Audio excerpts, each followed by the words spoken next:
له وأشهد أن محمدا عبده ورسوله يا أيها الناس اتقوا ربكم الذي خلقكم من نفس واحدة وخلق منها زوجها وبث منهما رجالا كثيرا ونساء واتقوا الله الذي تساءلون به والأرحام إن الله كان عليكم رقيبا يا أيها الذين آمنوا اتقوا الله حق تقاته ولا تموتن إلا وأنتم مسلمون يا أيها الذين آمنوا اتقوا الله وقولوا قولا سديدا يصلح لكم أعمالكم ويغفر لكم ذنوبكم ومن يطع الله ورسوله فقد فاز فوزا عظيما أما بعد فإن أصدق الحديث كتاب الله وخير الهدي هدي محمد صلى الله عليه وسلم وشر الأمور محدثاتها وكل محدثة بدعة وكل بدعة ضلالة وفي رواية عن النبي صلى الله عليه وسلم وكل ضلالة في النار أيها الناس اتقوا الله فإن التقوى ملاك الحسنات واعلموا أن الله عز وجل فرض علينا تقواه والرسول صلى الله عليه وسلم كان يوصي أصحابه بالتقوى والتقوى وصية الأولين والآخرين من الله عز وجل ومن يتق الله يجعل له مخرجا ويرزقه من حيث لا يحتسب أيها الناس ولكن من الذي ينبئكم عن التقوى ما هو التقوى সম্মানিত মুসলিয়ান ইকরাম আমি আমার নিজেকে এবং আপনাদেরকে আল্লাহর তাকওয়া অবলম্বন করার অনুরোধ জানাচ্ছি আল্লাহর তাকওয়া যদি থাকে সেই ব্যক্তিকে আল্লাহ তাআলা জান্নাত দিবেন আল্লাহ ঘোষণা করেছেন আল্লাহ তাআলা বলেছেন তিলকাল জান্নাতুল্লাতী নুরিসু মিন ইবাদিনা মান কানা তাকিয়া এই জান্নাতের আমরা ওয়ারিশ করব আমার বান্দাদের মধ্যে হতে তাদেরকে আমরা ওয়ারিশ করব জান্নাতের যাদের তাকওয়া আছে এই তাকওয়ার প্রথম ধাপ হচ্ছে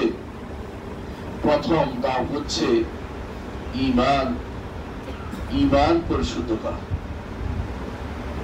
ঈমান যার শুদ্ধ নাই দুনিয়ার সব কিছু করলে কোনো লাভ নাই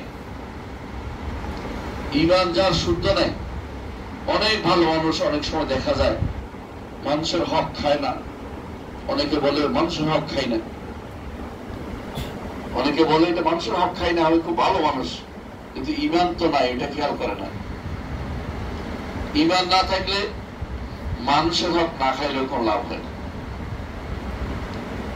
ইউরোপ আমেরিকা হতে শুরু করে যে সমস্ত দেশ নিজেদেরকে উন্নত দেশ মনে করে অনেকে নৈতিকতার দিক থেকে হয়তো দেখানোর দিক থেকে বাস্তব বিশ্বাস করি না দুনিয়ার কোন স্বার্থের জন্য সেটা করে থাকে হয়তো নৈতিকতা দেখাবে আপনাকে কিন্তু তারা কোনো লাভ হবে না যে ব্যক্তি ঈমান আনেনি তার নৈতিকতা কোনো মূল্য নেই ঈমানের সাথে নৈতিকতা থাকতে হবে ঈমান দাবি করে যে একজন মানুষের নৈতিকতা থাকবে এই জন্য সর্বপ্রথম কাজ হচ্ছে আমি আমাদের ঈমানটাকে পরিশুদ্ধ করি ঈমান যদি শুদ্ধ হয় বাকিগুলি শুদ্ধ করে নিতে হবে ধীরে ধীরে অন্তত একটু পুঁজি আমাদের থাকতে হবে এই পুঁজি যদি না থাকে যত নফল ইবাদত করেন না কেন যত রাত উঠে তাহাজ্জুদ পড়েন না কেন যত রকমের যত কিছু করেন আপনার খাতায় কিছু লেখা হচ্ছে না আল্লাহ তাআলা বলছেন وقدمنا إلى ما عملوا من عمل فجعلناه هباء منثورا তারা যে সমস্ত কাজ করেছে কাজ তো করেছে আমল করেছে কিন্তু আমল করে লাভ হয়নি এগুলিকে আল্লাহ তাআলা বিক্ষিপ্ত ধূলিকণায় রূপান্তরিত করে দেবেন তার সঙ্গে কিছুই পাওয়া যাবে না কাসারাবুল বিকিয়া আমালুহুম কাসারাবুল বিকিয়া তাদের আমল হচ্ছে মরুভূমির মরিচিকার মতো মনে হবে যেন পানি যতই কাছে যায় ততই পানি দূরে সরে যায়, পানির কি তাগাল তারা পায় না কোনোদিনই। আল্লাহর দ্বীন ও শরীয়ত হচ্ছে পানি, আল্লাহর দ্বীন এবং শরীয়ত হচ্ছে পানি। শরীয়ত শব্দের অর্থই হচ্ছে পানির ঘাট, সেখান থেকে পানি নেওয়া যায়। যে ব্যক্তি শরীয়তে নামতে পারেনি, শরীয়তের বিরোধিতায় সারাদিন ব্যস্ত থাকে, শরীয়ত দেখলে কারো কারো গায়ে আগুন চলে যায়, ওই মানুষগুলো আর যাই হোক আল্লাহ তাআলার পক্ষ থেকে হেদায়েত পাবে না। হেদায়েত পেতে হলে আল্লাহ তাআলা তার নবীকে যা বলেছেন সেটা দিয়ে খেয়াল রাখতে হবে। সুম্মা জাআলনাকা আলা শারিআতিন মিনাল আমর, আপনাকে আমরা আল্লাহর শরীয়তের উপর রেখেছি, আল্লাহর শরীয়ত আপনাকে আমরা শরীয়তের উপর রেখেছি। শরীয়তটাকে সবার আগে স্থান দিতে হবে। এই শরীয়তেই হাকিকত, এই শরীয়তেই তরিকত, ভিন্ন কোনো কিছু না। এই শরীয়তের উপরে আমাদেরকে জীবন যাপন করতে হবে। আল্লাহ তাআলা বলে দিয়েছেন কোরআনে কারীমে যে ফাত্তাবি'হা, এই শরীয়তের অনুসরণ করো। যারা শরীয়তের অনুসরণ করছে না, যত কিছু অনুসরণ করুক না কেন, আল্লাহর দরবারে কিছুই গ্রহণযোগ্য হচ্ছে না। সকাল থেকে শুরু করে সন্ধ্যা পর্যন্ত, ঘুমানো পর্যন্ত প্রতিটি কাজ আপনার শরীয়তের উপর হওয়া উচিত। কিন্তু এই শরীয়তেরই একটা অংশ বা একটা মূল জিনিস হচ্ছে ঈমান। ঈমানের উপরে যারা বই লিখেছে তার শরিয়া নামও বই লিখেছে। ইমাম আজুরি রহমতুল্লাহ আলাইহি আশ-শরিয়া নামে গ্রন্থ লিখেছেন আকীদার বিষয়ে। বোঝা গেল যে আল্লাহ রাসূলকে যা যা দিয়েছেন পুরোটাই কিন্তু আমাদের শরিয়া। কেউ যদি শরিয়ার বিরোধিতা করে বুঝতে হবে তার ঈমান নাই। শরিয়ার বিরোধিতা করলে সে কাফের হয়ে যায়, শরিয়া দেখলে মন খারাপ হয়ে যায়, শরিয়ার বিধান দেখলে অনেকের কষ্ট লাগে, শরিয়ার বিধান দেখলে অনেকের মধ্যে আগুন চলে, শরিয়ার বিধান প্রবর্তনের কথা বললে তাকে বিভিন্নভাবে হেনস্থা করা হয়, শরিয়ার বিধানের কথা বললে স্ত্রীকে স্বামী, স্ত্রী স্বামী, স্বামীকে স্ত্রীকে কষ্ট দিচ্ছে। এগুলি হচ্ছে কুফরি থেকে আসছে। এইটা হচ্ছে বড় ধরনের মুনাফিকি, আকীদাগত মুনাফিকি। এটা আল্লাহর দ্বীনের মধ্যে যারা মনে করে যে যদি আমি এটা বলি তাহলে তো শরিয়া বেড়ে যাবে, শরিয়ার লোকেরা বাড়বে, শরীয়ত মানার লোকেরা বাড়বে, এরকম কিছু যদি কারো মনের ভিতরে থাকে, ওইটা হিংসার দুর্রূপ নেয়, সেই ব্যক্তি কাফের হয়ে গেছে। সেই ব্যক্তির অন্তরের ভিতরে মুনাফিকি আছে। খুব বড় মুনাফিকির নাম হচ্ছে আকীদাগত মুনাফিকি।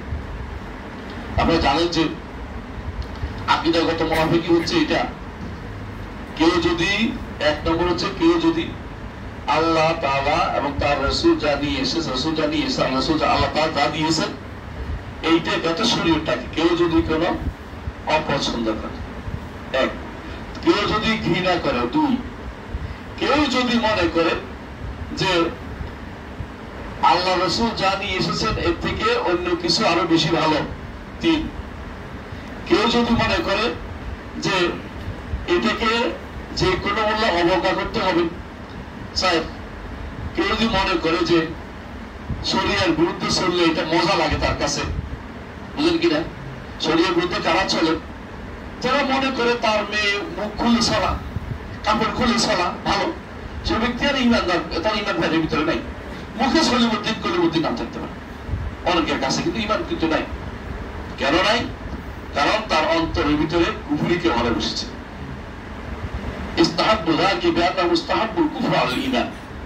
কারণ এই জন্য যে তারা কুফরিকে ইমানের উপর স্থান দিয়েছে। এই জন্য মনে রাখতে হবে আমাদেরকে যে আল্লাহর দ্বীনের প্রতি কোনো বিতৃষ্ণা এসে যাচ্ছে কিনা, কারণ পরিবারে হোক, বাইরে হোক, সমাজে হোক, কোথাও যদি কোনো দেখেন যে আল্লাহর দ্বীনকে ভালোবাসতে পারছে না কোন ব্যক্তি, মনে করবেন যে আপনার অন্তরের ভিতরে আকীদাগত মুনাফিকি আছে। আর আকীদাগত মুনাফিকির স্থান হচ্ছে ফিদ দারকিল আসফালি মিনান নার, জাহান্নামের সর্বনিম্ন স্তর। কাফেরদের চেয়ে বেশি খারাপ তারা। আব্দুল্লাহ ইবনে উবাই, নাম বড় সুন্দর, আব্দুল্লাহ, আল্লাহর বান্দা, কিন্তু আল্লাহর বান্দা সে ছিল না। আল্লাহর বান্দা সে ছিল না, সে অপছন্দ করত।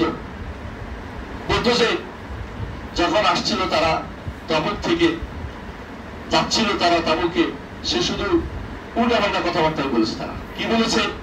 যে এদের গায়ে দিয়ে গন্ধ বেরোয়, এই হুজুর এগুলি রাসূলুল্লাহ সাল্লাল্লাহু আলাইহি ওয়াসাল্লামের দরবারে যারা বসে থাকতো আসহাবুস সুফফা, তাদের কাম ছিল যুদ্ধ করা, সুফিবাদী প্রচার করার জন্য বসে থাকে না।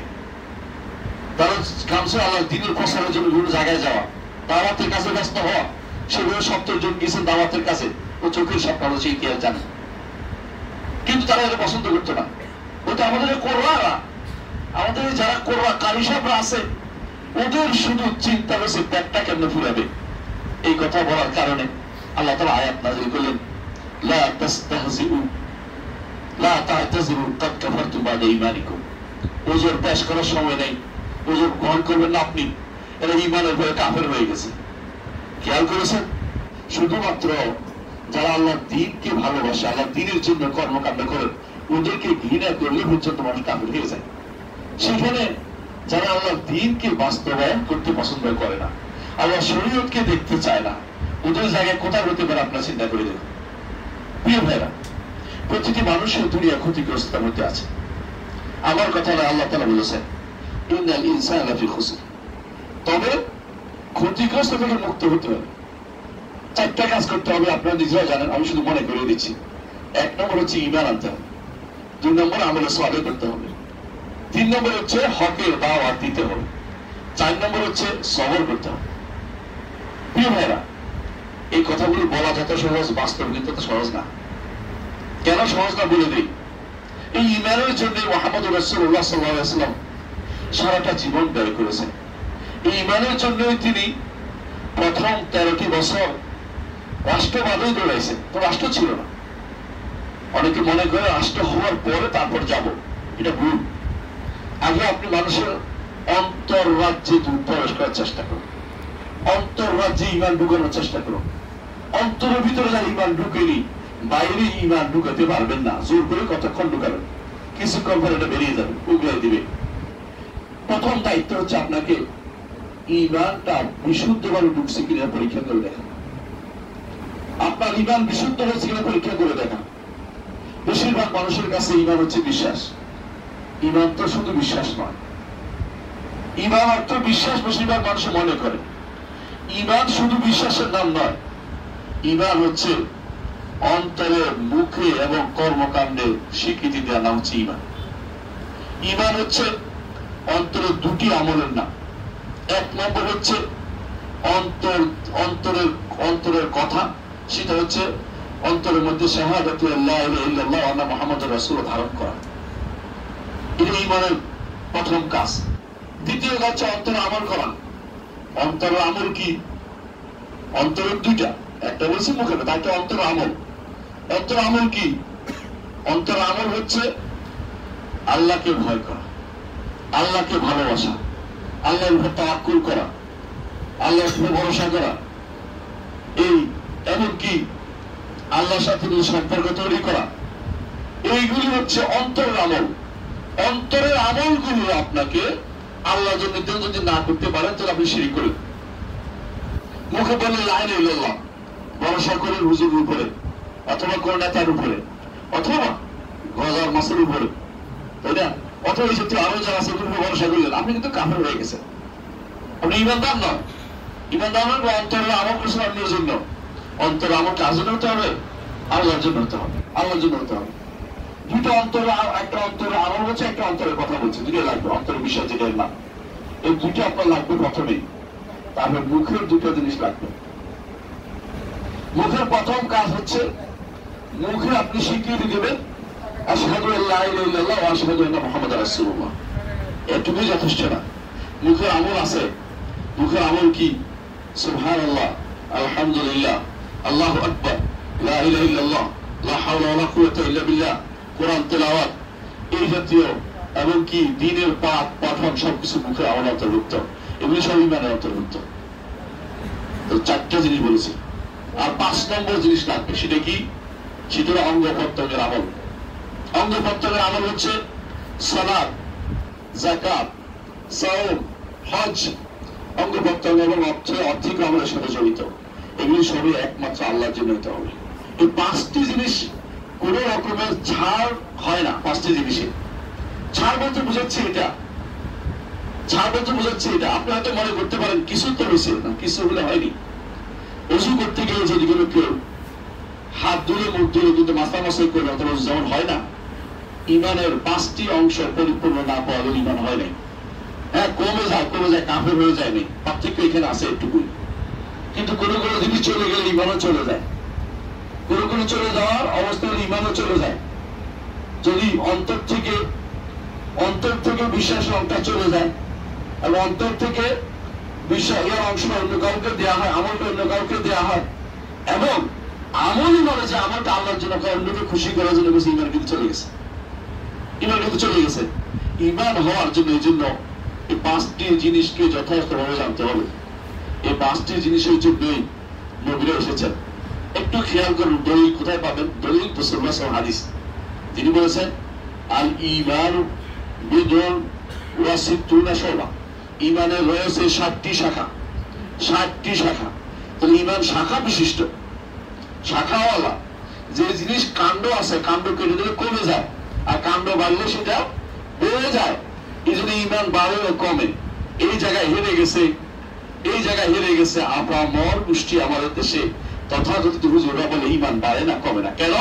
তাদের নিকট ঈমান হচ্ছে একক জিনিস, ঈমান ব্যাপক জিনিসের নাম নয়। আর আমাদের নিকট ঈমান হচ্ছে ব্যাপক জিনিসের নাম, অনেকগুলো জিনিস মিলে ঈমান হয়। আর ঈমান হচ্ছে শুধুমাত্র অন্তরের বিশ্বাস, ঠিক আছে। এটা ওই ব্যক্তির মতো যে ব্যক্তি বলে আমি কোনো দাঁত মাজি না, কিন্তু আমার দাঁত পরিষ্কার আছে। ঈমানকে কোন রকমের চর্চা করতে চায় না, আমলকে ঈমান অন্তর্ভুক্ত মনেই করে না। এই জন্য দেখেন আপনাদের আশেপাশে অমুক শাহ আছে, অমুক শাহ থেকে বের হয়ে ওরা রাস্তায় ঘুরে বেড়ায়, সালাতের কোনো গুরুত্ব নাই, যাকাতের কোনো গুরুত্ব নাই। নিজের পক্ষ থেকে সবচেয়ে বেশি দুর্ভাগ্য ব্যক্তিরা তথাকথিত দর্শন দ্বারা আবিষ্কার করেছে। অমুক দর্শন, সাইজি দর্শন, ওই দর্শন, সেই দর্শন, এই দর্শনগুলি যারা আজ পূজা করছে, দর্শনগুলিকে বড় করে তুলতেছে, দর্শনের শোনার উপযুক্ত মনে করতেছে, ওরা ইসলামের কিন্তু গোড়া কেটে দিচ্ছে। মনে রাখবেন, ইসলাম ছাড়া আর কোন বিষয়, কোন জিনিসটা আপনি যদি কোনো মনে করেন এটাতে একটু ভালো আছে, সঙ্গে সঙ্গে আপনি ঈমান চলে যাবেন। শাইখ হোসেন মাহমুদ আব্দুল ওয়াহাব রাহমাতুল্লাহ আলাইহি জন্য বলেছিলেন, কেউ যদি মনে করে যে খিজিরের দেওয়া শরীয়ত মুহাম্মদুর রাসূলুল্লাহ সাল্লাল্লাহু আলাইহি ওয়াসাল্লাম নিয়ে আসা শরীয়ত থেকে উত্তম, বা এটা সেখান থেকে নেওয়া যাবে, সে ব্যক্তি কাফের হয়ে যাবে। খিজিরটা একজন নবী ছিলেন বিশুদ্ধ মতে, নবী না হোক, যদি কেউ বলে নবী না, তার সাথে আমি ঝগড়া যাচ্ছি না, কিন্তু তিনি তো আল্লাহর প্রিয় বান্দা ছিলেন, কোনো সন্দেহ নেই। খিজিরের দেওয়া তথ্য যেখানে মুহাম্মদুর রাসূলুল্লাহ সাল্লাল্লাহু আলাইহি ওয়াসাল্লামের আনিত শরীয়ত এবং আনিত ঈমান ও আকীদার বাইরে গেলে সেটা যদি কেউ গ্রহণ করে, তার ঈমান চলে যায়। আপনার ঈমান কতটুকু আছে, আপনি কতটুকু গ্রহণ করে নিয়েছেন, অন্তর থেকে কি গ্রহণ করতে পারছেন কিনা, অন্তরকে একবার জিজ্ঞাসা করুন। কাউকে কাফের আমরা বলছি না, কিন্তু কাফের হয়ে রয়েছে অনেকেই নিজে কাফের হয়ে আছে। আমরা কাফের বলা হয়তো সাহস করি না, 1 নম্বর। দ্বিতীয়ত বলে না কেন?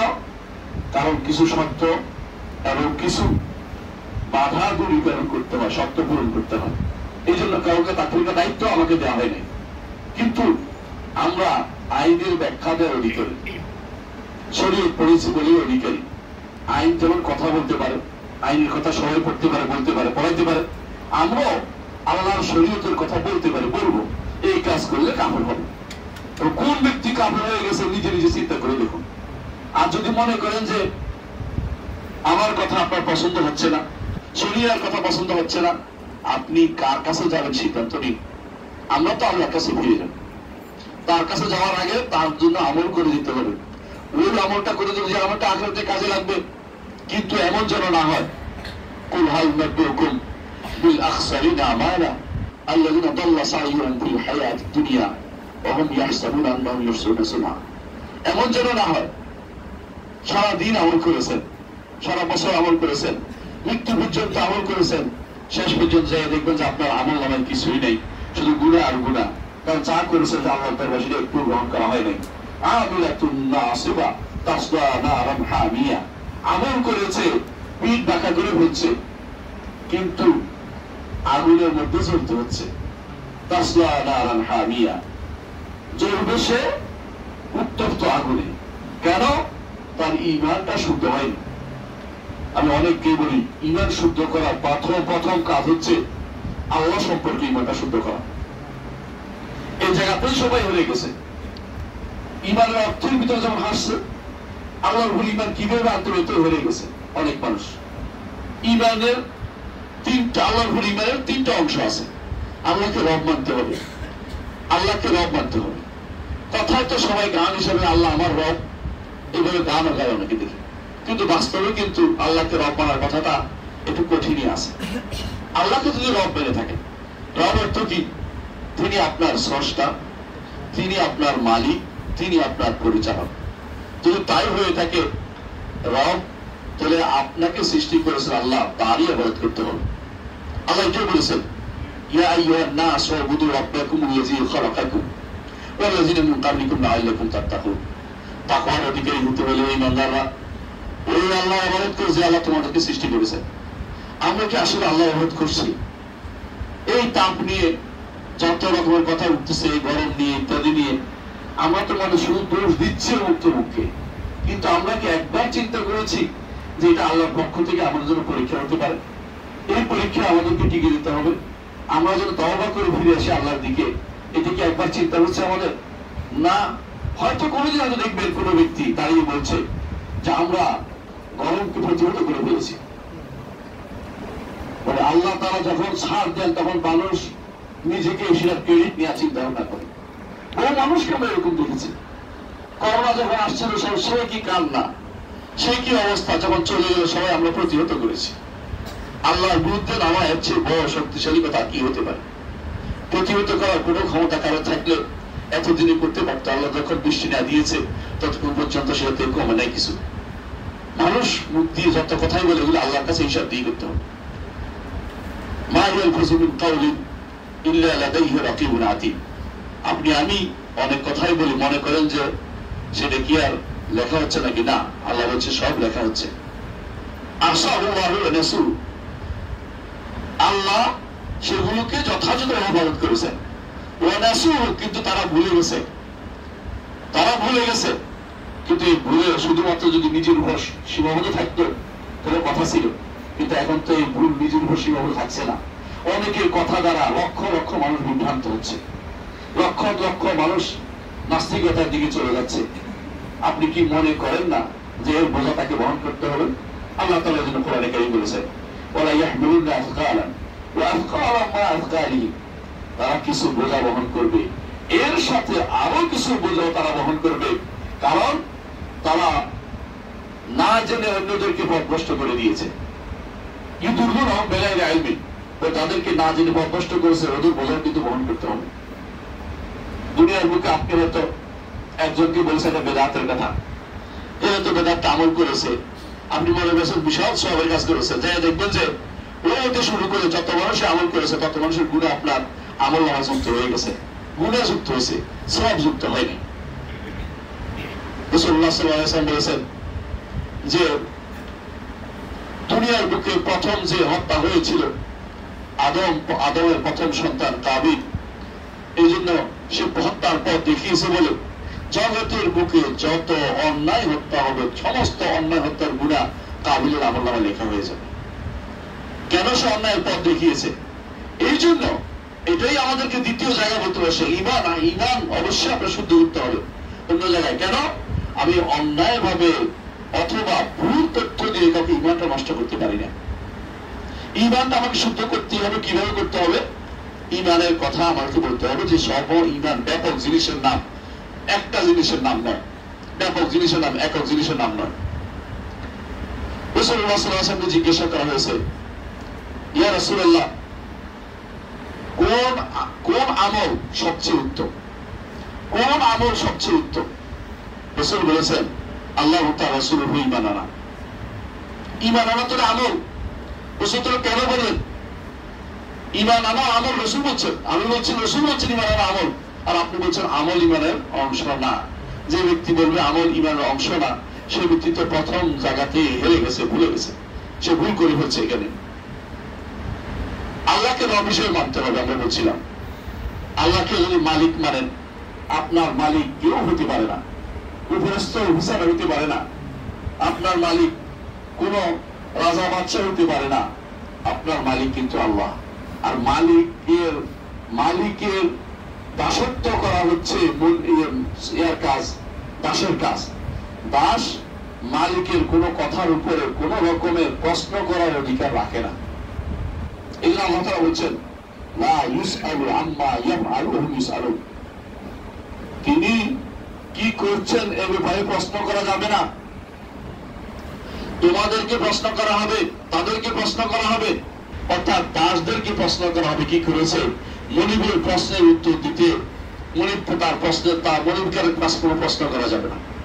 আর প্রতিটি কথাতে কথাতে কেন কেন এটা করলেন, এটা একটা বৈজ্ঞানিক ব্যাখ্যা বের করে দেন, এটা একটা ব্যাখ্যা বের করে দেন। আপনি বৈজ্ঞানিক ব্যাখ্যা করবেন না এখানে, আপনি এখানে বাস্তব যদি কোনো কারণ থাকে দেখুন না, দেখুন আল্লাহ তাআলা বলছে তার নবীর মাধ্যমে আমাদেরকে জন্য বলা হচ্ছে আমল করতে। যখন আমরা বলি আর রহমান ও আল্লাহ ইস্তাওয়া, রহমান আসল উঠেছেন, অনেকে এখন শুরু করেন যে কেন বললেন এটা, এর আগে কইছিলেন, এর আগে কইছিলেন তিনি, কোথায় তিনি ছিলেন, এরপর বলবে আরেকজন বলবে তো অন্য জায়গা হয়ে যায় না, ওই হয়ে যায় না। আর আপনাকে তো একটু প্রশ্ন করতে বলা হয় নাই। এই যে মালিক রহমতুল্লাহ সেই বক্তব্যটা সবসময় স্মরণ রাখা উচিত। তিনি বলেছিলেন যখন একজন তাকে প্রশ্ন করেছে আল্লাহ তাআলা আরশের উপর কিভাবে উঠলেন, ইমাম মালিক রহমতুল্লাহ বললেন আল্লাহ তাআলা আমাদেরকে জানিয়েছে, রাসূল সেটা পৌঁছিয়েছে, আমাদের কাছে দায়িত্ব হচ্ছে এইটার উপর আমল করা। এবং আমি তো মনে করি তুমি একটা খারাপ লোক, তুমি এর থেকে বেরিয়ে যাও। তারপর তিনি বললেন আল ইস্তিওয়া মালুম, আরশের উপর ওঠা এই শব্দটা আমরা বুঝি, ইস্তিওয়া শব্দের অর্থ জানা আছে, কারণ কোরআনের অন্য জায়গাতে ইস্তিওয়া শব্দের অর্থ সবাই করে, এখানে করে না কেন? এখানে করে না কারণ শয়তান তাদেরকে ধ্বংস করেছে, পথভ্রষ্ট করেছে। এই জন্য কোরআনে কারিমের অন্য জায়গাতে আছে লিতাস্তাউ আলা যুহুরি সুম্মা তাযকুরু নি'মাতাল্লাহি মিন আছে কোরআনে কারিমে, ওখানে ঠিকই অর্থ করে যে উপরে উঠা, কিন্তু এখানে আসে উপরে উঠে অর্থ করে না। এখানে অর্থ করা যাবে না, এটা তার অন্তর থেকে বক্রতা ছাড়া কিছুই না, অন্তরের বক্রতা, এটা তাদের অন্তরের বক্রতা। এখানে এত প্রশ্ন অ্যাপ্লাই করতে বলছে কি ইমাম মালিক রহমতুল্লাহ বলেছেন যে অর্থ জানা এটার, তো কি সমস্যা? কে ঘুমাচ্ছেন ধরনটা তো আমরা জানি না। কারণ ইমাম সবসময় এটাই বলতেন, ধরন যদি কেউ জিজ্ঞাসা করে যে এই কাজটা কেমনে কিরকম, তো বলেন যে তিনি কিরকম, যিনি এই কাজটা করেছেন তিনি কিরকম। আল্লাহর যেমন ধরন বর্ণনা করা যাচ্ছে না, আল্লাহর নামেরও কোনো ধরন হতে পারে না, আল্লাহর গুণেরও কোনো ধরন আছে, কিন্তু আমাদের কাছে জানাননি তিনি। কিন্তু অনেকে আছে ধরন নাই বলে বলবে, এটাও কিন্তু ঈমান বিরোধী কাজ। ধরন অবশ্যই আছে, যে জিনিস আছে অস্তিত্ব আছে তাকে ধরন থাকবেই। আমার জানা না থাকা অর্থ না থাকা নয়। আমার অনেক দেশের জ্ঞান আমার মাথায় নেই তাই বলে নাই এটা না। একটা দেশ আছে, অনেক দেশ থাকতে পারে, যদি আপনার জ্ঞানে আছে আমার জ্ঞানে নাই, তাই বলে আমি বলবো না যে ধরন নাই বা দেশ নাই। দেশ আছে, ধরন আছে, আল্লাহ তাআলা আরশের উপর ওঠার ধরন আছে, কিন্তু আমার জানা নেই, আমার জানা নেই। তারপর তিনি বলেছেন আল ঈমান ওয়াজিব, এর উপর ঈমান আনা অবশ্যই ফরজ, ঈমান আনতেই হবে। আর সুআলু আন বিদআহ, ধরন সম্পর্কে প্রশ্ন করা হচ্ছে বিদআত। আজ এমন অবস্থা দাঁড়িয়েছে, আপনি যদি ফেসবুক খুলেন বা সামাজিক যোগাযোগ মাধ্যম খুলেন, বেদাতিরা এই সমস্ত জিনিস আপনাদেরকে শুধু প্রশ্ন করতেছে, দলিল দিতে পারে না কোনোদিন। সন্দেহ শুধুমাত্র জোগাড় করে দিচ্ছে। ঈমানের মধ্যে সন্দেহ জোগাড় করার দায়িত্ব এটা শয়তানের কাজ। শয়তান দুটা কাজ করে মানুষকে বিভ্রান্ত করে, মনে রাখবেন। এক নম্বর হচ্ছে সন্দেহের মাধ্যমে, ওরা কাগজ পত্র ভুলে সারাদিন সন্দেহের মধ্যে বলবে। বই পত্র কোরআন হাদিস বলে যে হেদায়েত নিবে চিন্তা মাথায় নেই। আপনাকে কতগুলো সন্দেহ দিতে পারছে, কতগুলো সন্দেহ দিয়ে আপনার অন্তরটা ভর্তি করে দিয়েছে, এটা তাদের সাকসেসফুল মনে করে। এটা শয়তানের কাজ, শয়তানের কাছে তারা সহজ করে দিয়েছে। শয়তান দুটি কাজের মধ্যে মানুষকে পথভ্রষ্ট করে। একটা হচ্ছে সন্দেহ, আরেকটা হচ্ছে প্রবৃত্তির তাড়না। প্রবৃত্তির তাড়না, মন যা চায় তা। এই দুইটা কাজ থেকে বাঁচার জন্য ইলমের কোনো বিকল্প নেই।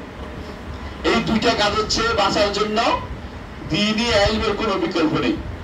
আল্লাহ সম্পর্কে সঠিক জ্ঞান এর বিকল্প নেই। আল্লাহ সম্পর্কে সঠিক জ্ঞান কোথায় পাওয়া যাবে? আল্লাহ সম্পর্কে সঠিক জ্ঞান আল্লাহ যা বলেছেন তাতে পাওয়া যাবে, মুহাম্মদ রাসূলুল্লাহ সাল্লাল্লাহু আলাইহি ওয়াসাল্লাম যা বলেছেন তাতে পাওয়া যাবে, এবং সাহাবায়ে কেরাম যেভাবে বুঝেছেন সেভাবে পাওয়া যাবে। সাহাবায়ে কেরাম যেভাবে বুঝেছেন সেইভাবে আপনাকে বুঝতে হবে। সাথে সাথে সাহাবায়ে কেরামের সুন্দর অনুসারী যারা, তারা যেভাবে বুঝেছে সেভাবে আপনাকে সেভাবে আপনাকে যদি কোনো জ্ঞান নেন, এলিম নেন, তাহলে আপনি বুঝতে পারবেন যে কোনটা হক কোনটা না হক। মানে আপনি কোনোদিন বুঝতে পারবেন না আপনি কখন যে পথভ্রষ্ট হয়ে গেছেন। ইতিহাস দেখুন একটু, কাছাকাছি ইতিহাস আপনাদের। এ পর্যন্ত যতগুলি ফেরকা বের হয়েছে, যতগুলি পথভ্রষ্ট দল বের হয়েছে, এদের মূল কারণ ছিল তারা নিজেরা বেশি বুঝতে চেষ্টা করেছে। তারা কোরআনের সহজ বুঝটা বুঝে নাই, হাদিসের বুঝটা বুঝে নাই, অথবা হাদিস এবং কোরআন এবং হাদিসের ব্যাখ্যাটা যারা সাহাবায়ে কেরাম করেছেন সেটাকে নিতে তারা চেষ্টা করে নাই। তারা নিজেদের মন মতো একটু বোঝার চেষ্টা করেছে। যারাই নিজেদের মন মতো বুঝটা নিবে তারা অচিরেই পথভ্রষ্ট হয়ে যাবে। কারণ এই দিন হচ্ছে ইত্তেবাউর নাম। ইন্না হাযাল ইলমা দীন ফানজুরু আম্মান তাখুযুনা দীনাকুম।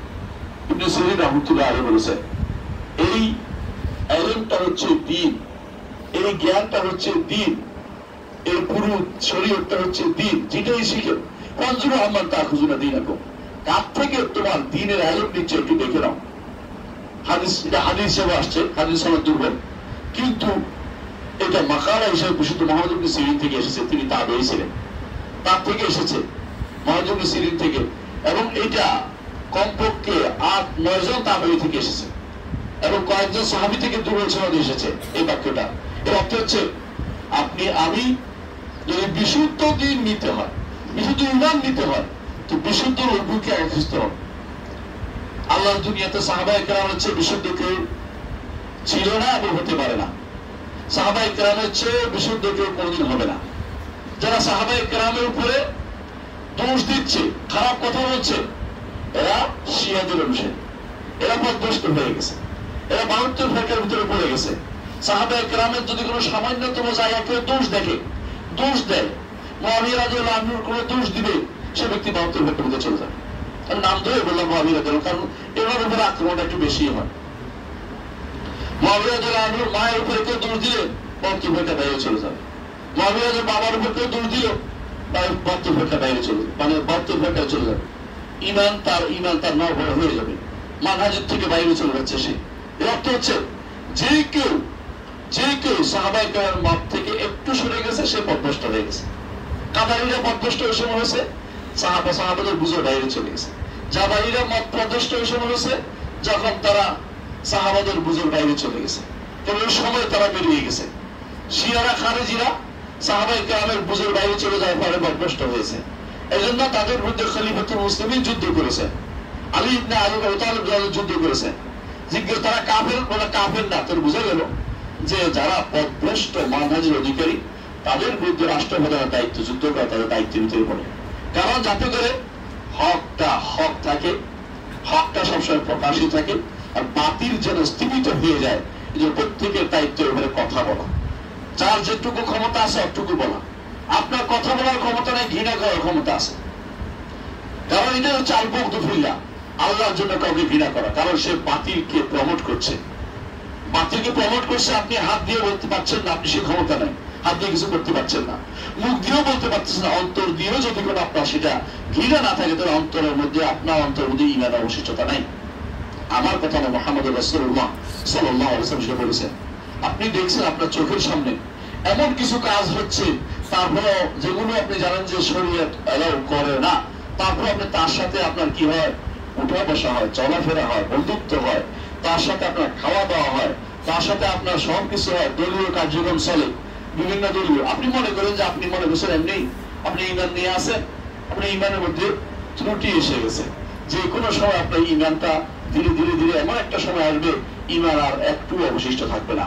ঈমান একটু একটু করে কমতে থাকে, ঈমান একটু একটু করে কমে, একটু একটু করে শেষ হয়ে যায়।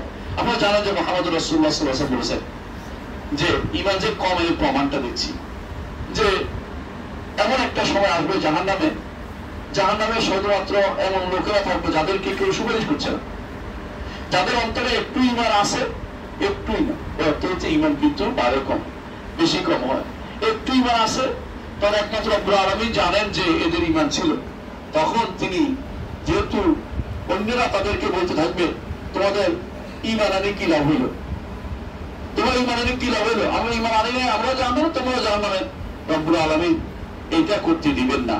আফানা জাআলুল মুসলিমিনা কাল মুজরিমিন মা লাকুম কাইফা তাহকুমুন। ঈমানদার কাফের তো তিনি একসাথে রাখবেন না। এই জন্য তিনি আল্লাহ তাআলা তার কোষ দিয়ে জাহান্নাম থেকে যাদেরকে বের করে আনবেন, আল্লাহর কোষ বিশাল, সেই কোষ দিয়ে যাদেরকে বের করে আনবেন তারা কিছুই করে না, কোনো আমল করতে পারে নাই। আমল ঈমানের আমল শুধুমাত্র তাদের ছিল, কিন্তু কম ছিল, এমন জিনিস ছিল তার দেখার দৃশ্যমান না। তাদেরকে আল্লাহ তাআলা এনে জান্নাতের সামনে নাহারের মধ্যে ফেলবেন। এটা হাদিসে আছে, রাসূলুল্লাহ সাল্লাল্লাহু আলাইহি ওয়াসাল্লাম আমাদেরকে জানিয়েছেন। তাহলে বোঝা গেল যে ঈমান কমে বাড়ে, এটা ঈমান অনেক বিশ্বাস রাখতে হবে। এমন বাড়তে হবে, এমন এক জায়গা আছে যেখানে ঈমান একদম চলে যায়। ঈমান চলে গেলে মুশরিক হয়, মুনাফিক হয়, কাফের হয়। বুঝতে পারছেন আপনাকে? কারণ ঈমান যদি কমতে থাকে তো আপনার ওদিকে বাড়তে থাকে। যদি এখানে ঈমান কমছে, কুফরের মাত্রা বাড়তে থাকে। এখান দিয়ে আপনার ঈমানের সমস্যা হয়েছে, আপনার শিরকের মাত্রা বাড়তে থাকে, কোথাও কোথাও ছোট শিরক থাকবে। তবে একটু শিরিক হয়ে গেলে ঈমানের আর কিছু অংশ থাকে না। একটু শিরিক হয়ে গেলে, যদি একটু বড় শিরিক আপনার হয়ে যায়, ঈমানের আর কিছু অংশ থাকে না। আপনি যারা সারা জীবন ভালো কাজ করেছেন, হজ করেছেন, আল্লাহর পথে দান করেছেন, মসজিদ বানাইছেন, মাদ্রাসা বানিয়েছেন, এমনকি সালাত পড়তে করেন নাই, কিন্তু একদিন আপনি কথায় কথায় আপনি একটা শিরকি বাক্য উচ্চারণ করে ফেলেছেন, অথবা অন্তরে ধারণ করে আছেন যে রাসূল গায়েব জানে, অথবা ধারণ করে আছেন যে ওলি আল্লাহদের বিশাল ক্ষমতা, মরার পরে ক্ষমতা আরো বেড়ে যায়, অথবা ধারণ করে আছেন আল্লাহর পায়ে আপনি সিজদা করতেছেন, কুদরতি বা নাম দিয়ে যাই হোক, আল্লাহ সব জায়গায় একটা কুদরতি পায়ে আপনি সিজদা করতেছেন। এগুলি সবই হচ্ছে সম্পূর্ণ শিরকি কথাবার্তা।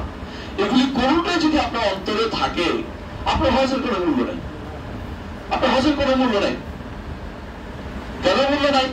কারণ আপনি অরণ্য রোদন করেছেন, যেখানে ফেলেছেন সেটা কাজে লাগে নাই। সারাদিন মাছ ধরেছেন, কিন্তু যেখানে রেখেছেন মাছের গুঁড়াটা খারাপ, মিটার ছিঁড়া, সব মাছ চলে গেছে পানিতে, আবার কোনো লাভ হয়নি। কোরআনে কারিমে আল্লাহ তাআলা এই জন্য আমাদের উদাহরণ দিয়েছেন ওই বুড়ির সাথে, যে বুড়ি সারাদিন সুতা কাটে, বিকেল বেলা আবার আলু ফেলে, ওই মহিলা কোনো উপকার করতে পারে নাই। ঠিক অনুরূপভাবে সারাদিন আমল করে যদি আমাদের আমলটা নষ্ট হয়ে যায়। এই ঈমানটাকে সবকিছুর আগে আপনাকে ঠিক করতে হবে। ঈমান পরিচর্যার জন্য আমাদের দরকার। ঈমানের বিষয়ে আমরা সবসময় কথা বলি কেন? কারণ ঈমান ঠিক হলে আপনি অন্তত চিরস্থায়ী জাহান্নামে থাকতে পারবেন না। একদিন না একদিন আল্লাহ আপনাকে জান্নাতে দিবেন। কিন্তু ঈমান যদি নষ্ট হয়ে যায় কোনো একটা কারণে, তাহলে কিন্তু আপনি আর কোনোদিন এই জান্নাতের স্বপ্ন বা জান্নাতে যাওয়ার কোনো সুযোগ নেই। এমনকি সেদিন কাফেররা কি বলবে? ইয়া মালিক ইয়া মালিক লিয়াকদি আলাইনা রাব্বুক ক্বালা ইন্নাকুম মাকিসুন ওয়া নাদাউ ইয়া মালিক। তারা ডেকে বলবে কাফেররা, হে মালিক, আমাদেরকে একটু মৃত্যু দেওয়ার ব্যবস্থা করে দিন। কিন্তু সেদিন আল্লাহ তাআলা বলবেন ইন্নাকুম মাকিসুন। আল্লাহ তাআলার পক্ষ থেকে ঘোষিত হবে যে তোমরা এখানেই থাকবে, এখান থেকে বের হওয়ার কোনো সুযোগ থাকবে না। একটু চিন্তা করেন না কেন যে আমার এই পুঁজিটা খুবই কমে যায়। এই পুঁজি যদি কম থাকে, আল্লাহ তাআলা উদাহরণ দিয়েছেন একটা বিশাল, একজন মানুষের বিশাল বাগান আছে, এই বাগানে বিভিন্ন রকমের ফল ফলাদি আছে। বাচ্চারা খুব ছোটখাটো, বাচ্চারা খুব ছোট, তা এগুলিকে দেখার মতো কোনো কিছু তার নাই। এমন সময় একটা আগুন এসে সব পুড়িয়ে দিল। এখন তারও নষ্ট হলে বাচ্চাদের ভবিষ্যৎ নষ্ট হয়ে গেল। একজন মানুষ যখন ছোটখাটো টুটাখাটো আমল করে সবকিছু, আপনি আমি কি আমলগুলি করতেছি, এগুলি আমল হিসেবে বুঝতে হয় না, অন্যরা এগুলিকে গুণা মনে করতে হয় লোকেরা যে আমল করতেছি। এখন যদি কোনো আমি এই আমলের বিপরীতে হঠাৎ করে এমন কোনো কাজ করে বসি যে আমলটা ফেলে নষ্ট হয়ে গেল, তাহলে আমার কিন্তু আর প্রাপ্তি কিছুই থাকলো না, প্রাপ্তি বলতে কিছুই থাকলো না। হাসরের দিন কোন অধিকারে আল্লাহর সামনে দাঁড়াবে? কোন অধিকারে আল্লাহর সামনে দাঁড়িয়ে বলবো যে আমি আপনার ইবাদত করেছি? সেদিন কিন্তু পরীক্ষা হয়ে যাবে। মুহাম্মদুর রাসূলুল্লাহ সাল্লাল্লাহু আলাইহি ওয়াসাল্লাম বলেছেন, আল্লাহ তাআলা হাসরের মাঠে আসবেন, ওই রূপে আসবেন যে রূপে মানুষ তাকে চিনে। লম্বা হাদিসের একটা অংশ বলছি শুধুমাত্র। এসে বলবেন যে তোমরা, আমি তোমাদের রব। তখন বলবেন যে হ্যাঁ আমি তোমাদের রব। ঈমানদাররা তাকে চিনবে, মুনাফিকরা তাকে চিনতে পারবে না, বা মুনাফিকরা তাদের সাথে থাকবে। তখন আল্লাহ তাআলা বলবেন যে আমাকে সাজদা করে দেখাও। ইউকশাফু আন সাকিন ওয়া ইউদআউনা ইলা সুজুদ। তার গোছা উন্মুক্ত করে তিনি বলবেন সাজদা করো। সেটা করতে পারবে না তারা, পিঠ তাদের গরুর শিঙের মতো শক্ত হয়ে যাবে। পিঠ পাকা করতে পারবে না। ইমানদারের পিঠ পাকা হবে, ইমানদার আল্লাহর সামনে সে চিন্তা করতে পারবে, আল্লাহ তাআলাকে সামনে রেখে। কিন্তু তাও আল্লাহ তাআলা পায়ে চিন্তা করছে না, এটা বলা যায় না। আল্লাহ তাআলার পিণ্ডের দিকে তাকিয়ে তারা চিন্তা করবে আল্লাহ নির্দেশকে প্রতিপালনের জন্য। কোরআনে আসছে যেমন আসছে হাদিসে সেভাবে আসছে, সহিহ মুসলিমের হাদিসে। এবং এটাকে তারা ইগনোর করে যারা বলে আল্লাহ আসে না, আল্লাহ আসতে পারে না। ওরা আল্লাহকে শিখিয়ে দিচ্ছে আল্লাহ আপনি তো আসতে পারেন না, আপনি ভুল বলেছেন, নাউজুবিল্লাহ। আল্লাহকে কি তারা শিখাতে যায়? আল্লাহ বলছেন তিনি আসবেন হাসরের মাঠে, তারা বলে আপনি আসতে পারেন, আমার রহমত আসবেন। আল্লাহ বলছে তিনি শেষ রাত্রিতে নিকটতম আসমানে নেমে আসেন, শেষ রাত্রি নিকটতম আসমানে নেমে এসে বলতে থাকেন এমন কেউ কি আছে যে আমার কাছে ক্ষমা চাইবে আমি তাকে ক্ষমা করে দিব, এমন কেউ কি আছে যে আমার কাছে কোনো কিছু চাইবে আমি তাকে দিব, এমন কেউ কি আছে যে আমার কাছে দোয়া করবো, দোয়া চাইবে আমি কবুল করবো। এবার আল্লাহ তাআলা বলতে থাকেন, তারা বলছে না তিনি তো আসেন না, তার নির্দেশ আসে। নির্দেশে কথা বলে? নির্দেশ কি কোনো কথা বলে? তাদেরকে জিজ্ঞাসা করেন কোথেকে তারা এগুলো নিয়ে এসে, যে কারণে আল্লাহ তাআলা এই তখন যদি বলেন যে আল্লাহ তাআলা সিফাতকে অস্বীকার করছে, যদি বলেন যে আল্লাহ তাআলা অবশ্যই নেমে আসেন, জবাব জানি না, তারা বলবে যে নেমে আসলে আসল ভূত কে থাকে তাহলে? তাহলে সব জায়গা থেকে ঘুরতেছে পৃথিবী, কোন জায়গা থেকে নামে? মানে তারা এখন ধরন নির্ধারণ চলে গেছে, যেই ধরন নির্ধারণটা নিষিদ্ধ সেটা করেই তারপর নিষেধ করে তারা। প্রথম কাজ হচ্ছে তাদের বেদাতীদের প্রথম কাজ মনে রাখবেন, সবার আগে তারা সাদৃশ্য দিবে, তাসবিহ দিবে, অর্থাৎ আল্লাহকে সৃষ্টির মতো মনে করবে। দ্বিতীয় কাজ হচ্ছে আবার অস্বীকার করবে। আর যদি আহলে সুন্নাত ওয়াল জামাতে তারা বলবে আল্লাহ তাআলা যা বলেছেন তা হক, তার অর্থ জানি তবে ধরন জানি না। হাসরের মাঠে তিনি আসবেন কিন্তু কিভাবে আসবেন জানি না। হাসরের মাঠে আসবেন, আল্লাহ তাআলার পিণ্ডলি আছে তবে কি রকম তা জানি না। আল্লাহ তাআলা নিকট আসমানে নেমে আসেন তবে কিভাবে আসেন সেটা জানি না। আল্লাহ তাআলা আরশের উপরে উঠেছেন তবে কিভাবে উঠলেন সেটা জানি না। আমাদের মতো মই দিয়ে উঠতে হয় না, মই দিয়ে উঠতে হয় না। মই দিয়ে উঠাটা আমাদের খাসিয়ত, অর্থাৎ আমরা যারা সৃষ্ট জীবের আল্লাহর জন্য এরকম কোনো কিছু বলা যায় না। আল্লাহকে অবশ্যই সৃষ্টির বাইরে বিশ্বাস করতে হবে। সৃষ্টির বাইরে শুধু স্রষ্টাই আছেন, সৃষ্টির বাইরে শুধু স্রষ্টাই আছেন। এমন কিছু না কেউ যদি বলে যে তোর তো ঘিরে ফেললো তাকে, তার জায়গা হয়ে গেল, মিথ্যা কথা বলছে, না বুঝার কারণে বলছে। সেটা সৃষ্টি, যা সৃষ্ট কিছু তো সেখানে নাই, তো আপনি কেন আপনার সন্দেহ আসবে কি জন্য? স্রষ্টা সেখানে, আর সৃষ্টি আমরা, সৃষ্টি ভর্তি, দুনিয়া ভর্তি সৃষ্টি। এই পৃথিবী সহ অনেক কিছু এখন মানুষ সৃষ্টি আবিষ্কার করছে। এই সমস্ত সৃষ্টি কত ক্ষুদ্র রব্বুল আলামিনের হাতে সেটা আপনারা জানেন, এবং সেটা কোরআনে কারিমে আল্লাহ তাআলা বলেছেন। আল্লাহ সম্পর্কে ঈমান যতক্ষণ আপনার আমার শুদ্ধ না হবে, বাকি আমল করে কোনো লাভ হবে না। প্রথম আমল ঈমানিয়াত, আল্লাহর ঈমানটাকে শুদ্ধ করতে হবে। দ্বিতীয় কাজ হচ্ছে আমলটাকে শুদ্ধ করতে হবে। আমল করেন আমরা বলি না, দুনিয়ার বহু মানুষ সাহায্যে আমল করে যাচ্ছে। আপনি অনেক কেউ আমল করতেছে, আমলের জন্য বিশাল বিশাল বোঝা মাথায় নিয়ে বিভিন্ন জায়গায় ঘুরে বেড়াচ্ছে।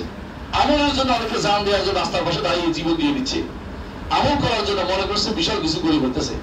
আবার আমল করার জন্য অনেকে রাস্তার মধ্যে দাঁড়িয়ে আছে, অনেকে নিজেকে রোদের মধ্যে দাঁড় করাই রাখে। অনেকে মনে করে এমন করে খুশি করতে পারলে দুনিয়া আমল করে যাচ্ছে, আমলের শেষ নাই, জীবন ব্যাপী আমল করে যাচ্ছে। খেয়ে না খেয়ে অনেকে আছে, আপনাদের এলাকায় সবচেয়ে এটা বেশি, যে বেরিয়ে গেছে বাড়ি থেকে, বেরিয়ে যাওয়া আমল। অর্থাৎ যেখানে সেখানে খাবে আর বসবে, সেখানে বসে লাল সালু গায়ে দিবে, মাথায় কিছু একটা দিবে, এরপরে গান গাইবে। এটা হচ্ছে আমল। আমলের জন্য সাধনা করতেছে, তথাকথিত সাধনা। এগুলি আল্লাহর দরবারে গ্রহণযোগ্য না। আমল কি করতে হবে? আমল করতে হবে যে আমলটা মুহাম্মদুর রাসূলুল্লাহ সাল্লাল্লাহু আলাইহি ওয়াসাল্লাম দেখিয়ে দিয়েছেন। যদি আল্লাহর সন্তুষ্টি চান, আল্লাহর কাছে আপনি প্রিয় হতে চান, আল্লাহর কাছে সওয়াবের আশা করেন, আল্লাহর কাছে গ্রহণযোগ্যতা আশা করেন, এবং মনে করেন যে আমি ক্ষতিগ্রস্ত থেকে মুক্ত থাকবো, তাহলে মুহাম্মদুর রাসূলুল্লাহ সাল্লাল্লাহু আলাইহি ওয়াসাল্লাম যে আমল দেখিয়ে দিয়েছেন ওই আমলের বাইরে অন্য কোনো আমল করতে যাবেন না। অন্য আমল আপনার কোনো উপকার দিবে না। অন্য আমল করে সময় নষ্ট করবেন না। অন্য যে ব্যক্তি বলুক না কেন, ওই ব্যক্তি তো রাসূল না। যিনি আপনার প্রিয় পিতা হতে পারেন, প্রিয় উস্তাদ হতে পারেন, প্রিয় মাদ্রাসা হতে পারে, আপনার অনেক কিছু হতে পারে, কিন্তু মুহাম্মদুর রাসূলুল্লাহ সাল্লাল্লাহু আলাইহি ওয়াসাল্লাম বলে নাই এটাতে কোনো সওয়াব পাবেন না, সওয়াব পাওয়ার কোনো সুযোগ নেই। এই সওয়াব যে ব্যক্তি বলবে, আপনাকে যদি বলা হয় যে আমরা আজ থেকে প্রতিদিন দুপুরবেলা 10টার দিকে 11টার দিকে আমরা সবাই 2 রাকাত নামাজ পড়বো, নামাজ পড়া তো ভালো কাজ, আপনাকে তো প্রলব্ধ করতেই পারে যে আমরা একটা সিস্টেমে আসছি, সবাই মিলে আমরা নামাজটা করলাম। কিন্তু আপনি কি মনে করেন যে এটা জায়েজ আছে? এটাই হলো বিদআত। কারণ মুহাম্মদ রাসূলুল্লাহ সাল্লাল্লাহু আলাইহি ওয়াসাল্লাম এই পদ্ধতিটা আমাদের জানাই নেই। যেটাই করবেন প্রত্যেকটা জিনিসে মুহাম্মদ রাসূলুল্লাহ সাল্লাল্লাহু আলাইহি ওয়াসাল্লামের দেয়া পদ্ধতি অনুসরণ করতে হবে, দেয়া সংখ্যা অনুসরণ করতে হবে, দেয়া সময় অনুসরণ করতে হবে, দেয়া কাল অনুসরণ করতে হবে, সময় তো দেয়া নিয়ম করে করতে হবে। এরকম মুহাম্মদ রাসূলুল্লাহ সাল্লাল্লাহু আলাইহি ওয়াসাল্লাম যেভাবে যেটা বলেছেন, সময় হোক, সংখ্যা হোক, এমনকি নিয়ম পদ্ধতি হোক, একটু পরিবর্তন করবেন আপনার জন্য সেটা আল্লাহর দরবারে এটা আমার জন্য গ্রহণযোগ্য হবে না, এটা বাতিল হয়ে গেছে, এটা বাতিল হয়ে গেছে। রাসূলুল্লাহ সাল্লাল্লাহু আলাইহি ওয়াসাল্লাম তিনি আপনাকে কিবলামুখী ফরজ সালাত আদায় করতে বলেছেন। আপনার সামর্থ্য আছে, তারপরে আপনি মনে করলেন যে অন্যদিকে ফিরে সালাত আদায় করি, আপনার কিন্তু এই সালাত আল্লাহর দরবারে গ্রহণযোগ্য হবে না। দুরূদ পড়তে বলছে মুহাম্মদ রাসূলুল্লাহ সাল্লাল্লাহু আলাইহি ওয়াসাল্লাম, সাল্লাল্লাহু আমরা বলছি বারবার সাল্লাল্লাহু আলাইহি ওয়াসাল্লাম, দুরূদ হয়ে যাচ্ছে, সংক্ষেপে করে সাল্লাল্লাহু আলাইহি ওয়াসাল্লাম বলে দুরূদ হয়ে যায়, এর চেয়ে ছোট দুরূদ আর হয় না। সাল্লাল্লাহু আলাইহি ওয়াসাল্লাম সাহাবায়ে কেরাম সাল্লাল্লাহু আলাইহি ওয়াসাল্লাম বলতেন, সাহাবায়ে কেরাম বলতে অনেকে বলে এটা বানার এটা হাদিসের মধ্যে আছে, শব্দের মধ্যে। কেউ যদি সাল্লাল্লাহু আলাইহি ওয়াসাল্লাম বলে তার দুরূদ হয়ে যাচ্ছে, কিন্তু আপনার পছন্দ হচ্ছে না, কি করতে হবে? দুরূদ নাম না দিয়ে নতুন একটা নাম দিব, কি দিবে? মিলাদ। অথবা আপনাকে বলতে হবে যে এরকম নাম না, আমরা এটা সলাতুন নিয়ম আছে, চট্টগ্রাম ভাই দেখলে এটা বুঝবেন। আরেক এলাকা আছে এটাকে বলবো যে আমরা এটাকে দোয়া আমল করতেছি, এক একজন এক এক নাম দিয়ে, যেটাই নাম দেন না কেন আল্লাহর দরবারে এটা কোনো আমল হচ্ছে না। কারণ মুহাম্মদ রাসূলুল্লাহ সাল্লাল্লাহু আলাইহি ওয়াসাল্লাম পদ্ধতি আমাদেরকে শিক্ষা দেননি। প্রতিটি কাজে, সালাত হোক, যাকাত হোক, সওম হজ হোক, এমনকি খাওয়ার জায়গা হোক, খাইতে বসে মুহাম্মদ রাসূলুল্লাহ সাল্লাল্লাহু আলাইহি ওয়াসাল্লাম শিক্ষা দিয়েছেন খাওয়ার আগে বিসমিল্লাহ বলতে।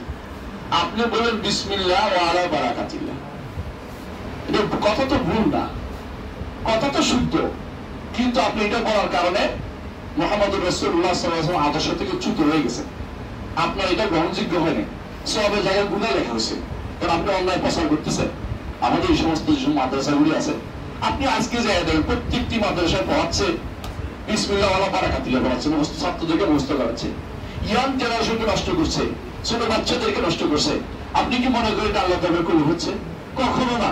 নতুন নতুন দোয়া আবিষ্কার করে অনেক জায়গাতে, ওযুর জায়গাতে লিখে দিয়েছে, যেখানে ওযু আছে ওযু করতে হয়, ওখানে লিখে দিই বিসমিল্লাহ আলহামদুলিল্লাহ বিসমিল্লাহ রাজুকি আলাদিন ইসলাম আলহামদুলিল্লাহ আলাকি, তারপরে আল ইসলাম নূর ওয়াল কুফরুল মতন বিশাল দোয়া লিখে দিচ্ছে।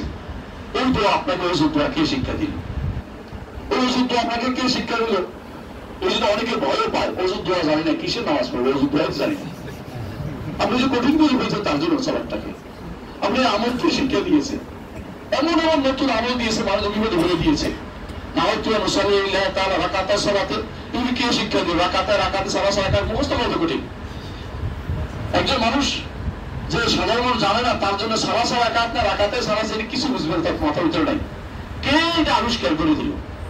এইটার কারণ হচ্ছে তার গুনাহ হচ্ছে, তার গুনাহ বহুত হয়ে যাচ্ছে, এটা তাকে কি বুকে জানাবে তাকে? তার জন্য অনেকগুলি বিদআত হচ্ছে, মানুষকে ভুল শিখানো হচ্ছে, এটাকে শিখানোর জন্য তাকে পিটানো হচ্ছে বাচ্চাদেরকে।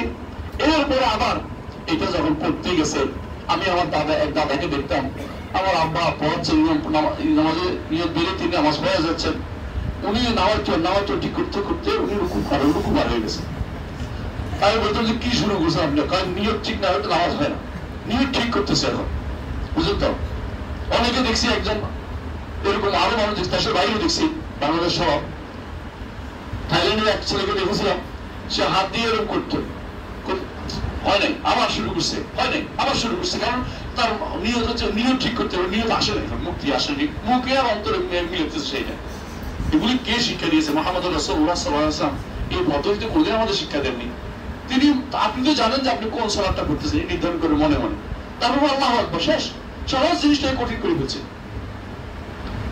প্রিয় ভাইরা, যেটা বলছি, আপনার ঈমান যেমন শুদ্ধ করতে হবে, আমলও শুদ্ধ করতে হবে। এই জন্য রাসূলুল্লাহ সাল্লাল্লাহু আলাইহি ওয়াসাল্লাম তিনি বলেছেন, ইন্নাল্লাহা লা ইয়ানজুরু ইলা সুওয়ারিকুম ওয়ালা ইলা আজসামিকুম ওয়ালাকিন ইয়ানজুরু ইলা কুলুবিকুম ওয়া আমালিকুম, যেটা একসাথে বলেছেন। আল্লাহ তোমাদের সুরত দেখবেন না, চেহারা সুরত কত সুন্দর, হ্যাঁ, এটা দিয়ে জান্নাতে যেতে পারতো, তাহলে কিন্তু আবু লাহাব চলে যেত। আবু লাহাব কেন বল জানেন? এত সুন্দর যে আগুনের ফুলকির মতো সুন্দর তার ছিল চেহারা। কিন্তু আবু লাহাব জাহান্নামে আল্লাহ ঘোষণা করে গেছেন, তারপর দিয়ে দেওয়া আবু লাহাব মুতাব্বা।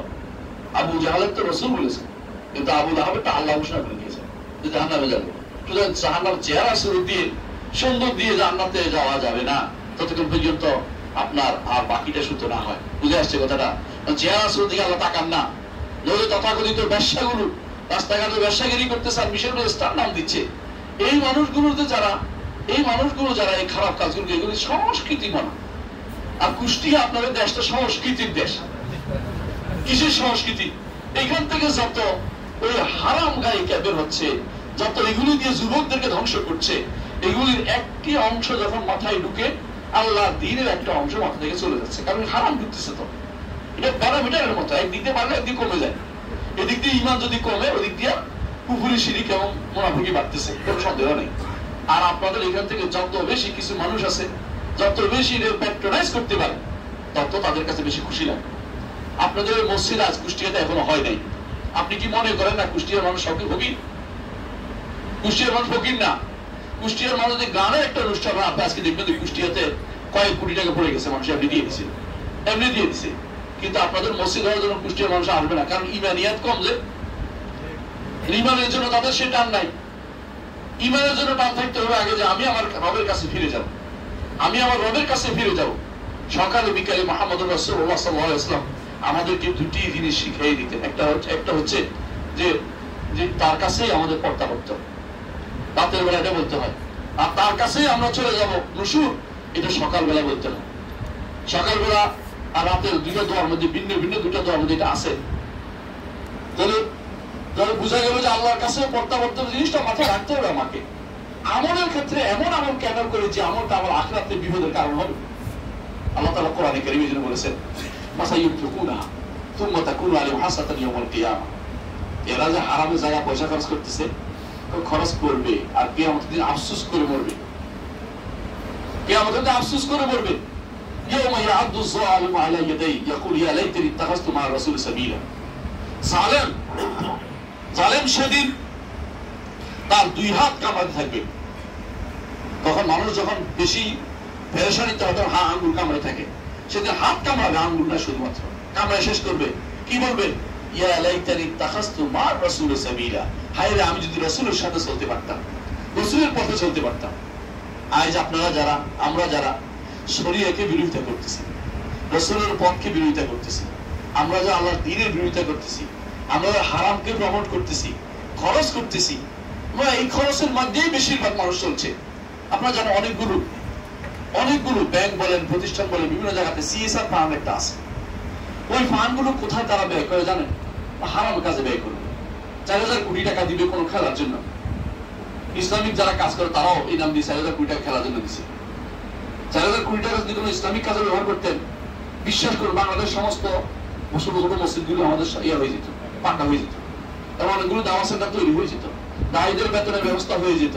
দায়ীরা সারাদিন খাটে, কিন্তু পরিবারের কাছে চাইলে লাঠি পিঠা ছাড়া কিছু থাকে না, কারণ তার পরিবার তুমি সারাদিন খাটো কি, আমি খাবো কি, এরকম অবস্থা তৈরি হয়ে যায়। হ্যাঁ, অনেকে হয়তো সহ্য করে, অনেক মা মেয়েরা আছে সহ্য করে যাচ্ছে, অনেকে সহ্য করতে পারে না সেটা, অনেকের পরিবার ধ্বংস হয়ে যাচ্ছে। কিন্তু আমি 4000 কোটি টাকা খরচ করলাম হারামের মধ্যে, আবার নিজের নাম দিলাম ইসলামী অমুক, ইসলামী অমুক, 4000 কোটি টাকা খরচ করলাম, 4000 কোটি টাকা খরচ করলাম খেলার জন্য। এই ফান্ডের টাকা থেকে আপনাকে দিতে হবে। এটা আল্লাহর বিরোধী কাজে ব্যয় করছেন, এটা আল্লাহর কাছে জবাবদিহি করতে হবে আপনাকে। আপনি কি মনে করেছেন যে আল্লাহ তাআলা যা দিয়েছেন এমনি ছেড়ে দিবে? এমনি ছেড়ে দিবে না। আফা হাসিবতুম আন্নামা খালাকনাকুম আবাসান ওয়া আন্নাকুম ইলাইনা লা তুরজাউন। তোমরা কি মনে করেছো তোমাদেরকে বেহুদা সৃষ্টি করেছি এমনি ছেড়ে দেব? কোনদিন এমনি ছেড়ে দিবেন না। সেদিন হাসরের মাঠে আপনাকে তিনি যে প্রশ্নগুলি করবেন, এর মধ্যে একটা প্রশ্ন এটা থাকবে যে সম্পদ কোত্থেকে আয় করেছ আর কোথায় তুমি ব্যয় করেছ, কোথায় তুমি ব্যয় করেছ। সুতরাং আপনার মনে করেন না কোনো কারণ নাই যে আমল একটা করলেই হলো না। প্রতিটা আমলের হয় আপনার পক্ষে যাবে না বিপক্ষে যাবে। মুহাম্মদ রাসূলুল্লাহ সাল্লাল্লাহু আলাইহি ওয়াসাল্লাম বলেছেন, কুল্লুন নাসি আবদু, প্রতিটি মানুষই সকালে উপনীত হয়, বা বায়ুন নাফসান, নিজেকে বিক্রি করে, সকালে উঠে নিজেকে বিক্রি করে, হয় সে নিজেকে মুক্ত করে, না সে নিজেকে আরেকজনের ধ্বংস করে। অর্থাৎ যদি কোনো আল্লাহর বিধান মোতাবেক চলে, শরীয়ত মোতাবেক চলে, আল্লাহ নির্দেশিত পথে চলে, মুহাম্মদ রাসূলুল্লাহ সাল্লাল্লাহু আলাইহি ওয়াসাল্লামের নির্দেশিত পথে চলে, এই ব্যক্তি নিজেকে ধ্বংস থেকে মুক্ত করতে পেরেছে। আর যে ব্যক্তি নিজের নফসের পথে চলেছে অথবা দুনিয়ার কোন আহ্বানকারী পথে চলেছে, দুনিয়া পাওয়ার পিছনে নিজেকে ধ্বংস করে দিয়েছে, সে ব্যক্তি নিজেকে ধ্বংস করেছে। কোন সন্দেহ নাই, তার জন্য আখিরাতে কোনো অপেক্ষা করে নাই। অবশ্যই আপনাকে আমল করার ক্ষেত্রে ভাবতে হবে যে এটা মুহাম্মদুর রাসূলুল্লাহ সাল্লাল্লাহু আলাইহি ওয়াসাল্লাম আমল ছিল কিনা, এটা মুহাম্মদুর রাসূলুল্লাহ সাল্লাল্লাহু আলাইহি ওয়াসাল্লামের সাহাবীরা এই পথে চলেছে কিনা। আমল অনেকে বানাতে পারে, নতুন নতুন তথ্য বানাও, ব্যাখ্যা দিবে আপনাকে, এমন ব্যাখ্যা যা কোনোদিন আপনিও শুনেন নাই, আপনার বাপ-দাদারাও শুনে নাই, এমন ব্যাখ্যা নিয়ে আসবে কোরআনে কারিমে। আপনাদের আশেপাশে এমন অনেক বক্তা আছে যারা এমন ব্যাখ্যা দেয় যে ব্যাখ্যা কোনোদিন কেউ করে নাই। বিরোধিতা করার পরে আমার উপর খেপে গেছে, আমার নাকি সে ছাত্র না, আমি ছাত্র দ্বারা বানাই না। আলহামদুলিল্লাহ, ছাত্র হওয়ার দরকার নেই। শিক্ষিত হবে, শিক্ষিত হবে, জানার আগে, বলার আগে শিখতে হবে। যে কোনো জিনিস বলার আগে সেটা জানতে হবে। না জেনে বলার অর্থ হচ্ছে আপনি আল্লাহর নিষিদ্ধ জায়গায় নামলেন। আল্লাহ কি বলেছে? ওয়া আন তাকুলু আলাল্লাহি মা লা তা'লামুন ইন্নামা হারাম রাব্বিয়াল ফাওয়াহিশা মা যাহারা মিনহা ওয়া বাতান ওয়াল ইসমা ওয়াল বাগী বিগাইরি হাক্ক ওয়া আন তুশরিকু বিল্লাহি মা লাম ইউনাজ্জিল বিহি সুলতানা ওয়া আন তাকুলু আলাল্লাহি মা লা তা'লামুন। পাঁচটি জিনিস আল্লাহ নিষেধ করেছেন, পাঁচটি জিনিস কঠিনভাবে নিষেধ করেছেন। একটি হচ্ছে কি আল ফাওয়াহিশ মা যাহারা মিনহা ওয়া বাতান, অশ্লীলতা যা প্রকাশিত হয়েছে, যা অপ্রকাশিত রয়ে গেছে। যত রকমের অশ্লীলতাকে আল্লাহ তাআলা নিষিদ্ধ হারাম করেছেন, এটা করা যাবে না। অশ্লীলতা কিভাবে হয়? হাতের মুঠো যেটা আছে, প্রত্যেকের হাতের মধ্যে মুঠো ফোনটা, এটা এখন অশ্লীলতার সবচেয়ে বড়, এটা অশ্লীলতার সবচেয়ে বড় মাধ্যম। এটা দিয়ে অশ্লীলতা ছড়িয়ে পড়ে। যদি আপনার দাওয়াতের মতো যোগ্যতা না থাকে, দয়া করে বাটন সেট কিনুন, কোনো দরকার নাই আপনার ফেসবুকে সময় দেওয়া। ফেসবুকটা বন্ধ করে দিন, কোনো উপকার করবে না এই ফেসবুক। যদি দাওয়াতের সময় দিতে পারেন, দাওয়াতে শুধুমাত্র তুলে দিবেন, এমন ভাবে করবেন তবে আপনার এখানে খারাপ কিছু না আসে এবং আপনার এটা দেখে খুব বিভ্রান্ত না হয়, ক্ষতিগ্রস্ত না হয়। এটা ভালো করে দেখতে হবে আপনাকে। আগে সবার আগে বাদ দিয়ে দেন, কোনো সমস্যা নেই। এগুলি বহুত আগে বাদ দিতাম যদি মাত্র দাওয়াতের ইচ্ছা আমাদের না থাকতো, তাহলে বহু আগে বাদ দিয়ে দিতাম। কিন্তু দাওয়াতের কারণে আমাদেরকে থাকতে হচ্ছে এই ময়দানে। এই ময়দানে যত বেশি দাওয়াত নিয়ে যাবেন, বাতিল তত বেশি বাড়ার থাকবে। কিন্তু দাওয়াত দিতে যাইয়া নিয়ে ফেলবেন না দাওয়াতটা, দয়া করে আরেকজনের দাওয়াতটা নিয়ে ফেলবেন না। বিভিন্ন রকম দাওয়াত দূর হয়েছে, দেখতে তো মনে হয় একেবারে ফেরেশতা, কিন্তু তিনি দাওয়াত দিচ্ছেন কুফরি, শিরকের। তিনি দাওয়াত দিচ্ছেন, তিনি হয়তো দেখবেন যে সারা বছর রোজা রাখতেছে অথবা বিশাল বিশাল কথা বলতেছে, তিনি দাওয়াত দিচ্ছেন যে হাসরের মাঠে তিনি জাহাজ নিয়ে আসবেন। ওই দাওয়াতটা গ্রহণ করা যাবে, ওই দাওয়াতের ব্যক্তি পিছনে চলা যাবে না। ও তো মিথ্যা কথা বলছে, কারণ তিনি একসময় জাহাজে চলতেন, পানির জাহাজে, এখন তো গাড়ি যায় ওই এলাকায়, এখন তো গাড়ি নিয়ে আসতে হবে। এরপরে করে যেন হেলিকপ্টার নিয়ে আসবে। এই জাতীয় মানুষ তো অভাব নাই। এই জাতীয় মানুষের যে দাওয়াত দিচ্ছে, এগুলিও দাওয়াত হচ্ছে। দাওয়াতের জায়গাটুকু আমাদের চিন্তা, কিসের দাওয়াত আপনি দিবেন। এই জন্য 3 নম্বর কাজ হচ্ছে দাওয়াত দেওয়ার কথা। ওয়াতাওয়াসাউ বিল হাক্কি, বিশুদ্ধ দাওয়াত দিতে হবে, বিশুদ্ধ দাওয়াত দিতে হবে। দাওয়াত কোনো মতে দিলে হয় না। আপনি ভুল যেটা জানেন না এটা দিবেন না। এই জন্য আল্লাহ তাআলা কোরআনে কারীম বলেছেন আলা বাসীরাতিন, আমি এবং আমার অনুসারীরা, কুল হাযি সাবিলি আদউ ইলাল্লাহি আলা বাসীরাতিন আনা ওয়া মান ইত্তাবা'আনি। অর্থাৎ মুহাম্মদ সাল্লাল্লাহু আলাইহি ওয়াসাল্লাম বলতে বলেছেন যে আমি মুহাম্মদ এবং আমার অনুসারী যারা আছে তারা বাসীরা, জেনে বুঝে তারপরে সত্যটা শুধুমাত্র দাওয়াত দেয়। শুধু দাওয়াত একটা দিলেই হয় না। এরকম দাওয়াত দিলে আমরা বহু আগে পথভ্রষ্ট হয়ে যেতাম। এরকম দাওয়াত নিলে আমরা বহু আগে কাদিয়ানি হয়ে যেত, কেউ এটা হয়ে যেত। হাদিস অস্বীকারী গোষ্ঠী এখন বেড়ে গেছে দাওয়াতে। আপনি আশ্চর্য সুন্দর করে বললে এমন ভাবে আপনাকে ধোঁকা দিবে। এরা হাদিস অস্বীকারী আগে থেকে কাফের, এখন আরো কাফের হচ্ছে, মানুষদেরকে কাফের বানিয়ে ফেলতেছে। কারণ হাদিস অস্বীকার করতে কাফের। মুহাম্মদুর রাসূলুল্লাহ সাল্লাল্লাহু আলাইহি ওয়াসাল্লাম একটা হাদিস অস্বীকার করলে যদি কাফের হয়, শত শত হাদিসের অস্বীকার তারা কত রকম কাফের হবে আপনার বলে। একটা হাদিস জেনে সে অস্বীকার করলে সে কাফের হয়ে যাবে। আমার কথা নয়, আল্লাহ তাআলা কোরআনে কারীম বলে দিয়েছেন ফালা রাব্বিকা লা ইউমিনুনা হাত্তা ইউহাক্কিমুকা ফীমা শাজারা বাইনাহুম সুম্মা লা ইয়াজিদু ফী আনফুসিহিম হারাজাম মিম্মা কাদাইতা ওয়া ইউসাল্লিমু তাসলিমা। এই আয়াতের ব্যাখ্যা দয়া করে পড়বেন প্রত্যেকটি মানুষ। এই আয়াতের ব্যাখ্যা পড়বেন, এই আয়াতের অর্থ পড়বেন। শাইখুল ইসলাম মুহাম্মদ বিন আব্দুল ওয়াহাব রাহমাতুল্লাহ আলাইহি কিতাবুত তাওহীদের মধ্যে আয়াত এনেছেন, বারবার তিনি ব্যাখ্যা দেখিয়েছেন এবং আমাদের শাইখ সেগুলি ব্যাখ্যা করে জানিয়েছেন। একটা ঈমানদার মানুষ কখনো মুহাম্মদুর রাসূলুল্লাহ সাল্লাল্লাহু আলাইহি ওয়াসাল্লামের পথের বাইরে দাওয়াত দিতে পারে না। তিনি যেই পদ্ধতি, সেই পদ্ধতি, নতুন মধ্যে আবিষ্কার দরকার নেই। যত রকমের ফিতনা আসবে কিয়ামত পর্যন্ত প্রতিটা ফিতনার জবাব আমার নবীর সিরাতের মধ্যে পাওয়া যাবে। আপনি এখন চিন্তা করুন, এখন যে ফিতনা সারা দিনে গড়িয়েছে, রাসূলুল্লাহ সাল্লাল্লাহু আলাইহি ওয়াসাল্লাম যখন দাওয়াত দিয়েছেন তখন কি এর চেয়ে খারাপ ছিল না? আরো খারাপ ছিল। কিন্তু রাসূল কি তখন কি করেছেন? সেখানে তাওহীদের দাওয়াত দিয়েছে, ঈমানের দাওয়াত দিয়েছে। কারণ আমরা যদি তাওহীদ ঈমানের দাওয়াত দেই, অনেকের কাছে আগুন লেগে যায়, কিন্তু আসেন এখনো বহুত দিন ফুল। তো আমরা এখন কিছুক্ষণের মধ্যে ক্ষমতায় যেতে চাচ্ছি, কিছুক্ষণের মধ্যে আমরা এই করতে চাচ্ছি, ওই করতে চাচ্ছি। এগুলো হচ্ছে স্বপ্ন, দিবা স্বপ্ন, এগুলি বাস্তবায়িত হওয়ার মতো না। মুহাম্মদুর রাসূলুল্লাহ সাল্লাল্লাহু আলাইহি ওয়াসাল্লাম যেই পদ্ধতিতে আপনাকে দেখেছেন সেই পদ্ধতিতে দাওয়াতের ব্যবস্থা করেন। আপনার দাওয়াতের পদ্ধতি ভুল হচ্ছে। 4 নম্বর যে কাজটা করতে হবে, আমি আমার বক্তব্য শেষ করব। 4 নম্বর কাজ হচ্ছে যে সবর এখতিয়ার করতে হবে। দাওয়াতের ক্ষেত্রে সবচেয়ে বেশি সবর করে সালাফিরা, আলহামদুলিল্লাহ।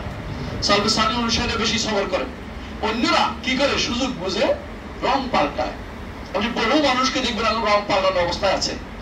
এমন জায়গায় আপনি কিনে তুমি এখানে কেন? এখন সমস্যা, এই জন্য ওখানে গেছে। কিন্তু সালাফিরা আলহামদুলিল্লাহ ঈমানের উপর টিকে থাকার জন্য তারা সব রকমের ত্যাগ স্বীকার করতে রাজি হয়। এটা করেছে মুহাম্মদ রাসূলুল্লাহ সাল্লাল্লাহু আলাইহি ওয়াসাল্লামকে অনুসরণ করে, এটা করেছে তারা সাহাবায়ে কেরামকে অনুসরণ করে। তাদের মধ্যে এই জাতীয় দুনিয়ার প্রীতি অথবা দুনিয়ার কোন অবস্থাকে পরিবর্তন তাদের মধ্যে ছিল না। এমনকি কোন সাহাবী যদি কোনো কারণে জোর করা হতো, তিনি এসে রাসূলের কাছে বলতেন, ইয়া রাসূলুল্লাহ, আমাকে জোর করে এটা করা হয়েছে। রাসূল তখন বলতেন যে জোর আল্লাহ তাআলা আয়াত নাযিল করে বলে দিয়েছেন, ইল্লা মান উকরিহা ওয়া কলবুহু মুতমাইন্নুন বিল ঈমান। ঈমান জোর করে ঈমান সমস্যা নেই, কিন্তু ইচ্ছাকৃত যেন না হয়, অন্তর ইচ্ছাকৃত যেন অন্তত আল্লাহ তাআলা রাসূলের শরীয়তের বিরুদ্ধে কোনো কিছু না হয়। প্রিয় ভাইরা, এজন্য ঈমানিয়াতের উপর টিকে রাখতে হবে। এই সবর আপনার লাগবেই। সবরের একটা প্রকার হচ্ছে, অনেকে আছে সবর এখতিয়ার করতে গেলে প্রথমে তার মধ্যে বিরক্তি এসে যায়, এটা কিন্তু কুফরি, সখত, আল্লাহর উপর রাগ হওয়া যাবে না। আল্লাহ তাআলা যে কোনো অবস্থায় বলতে হবে কি, কাদ্দারাল্লাহু মা শাআ ফাআল। আল্লাহ তাআলা এটাই তাকদীর রেখেছেন, আল্লাহ যা চেয়েছেন সেটা হচ্ছে। এটা হলো কোন জায়গাতে, যেখানে বিপদের জায়গা, গুনার জায়গাতে এটা বলা যাবে না। গুনার জায়গাতে বলতে হবে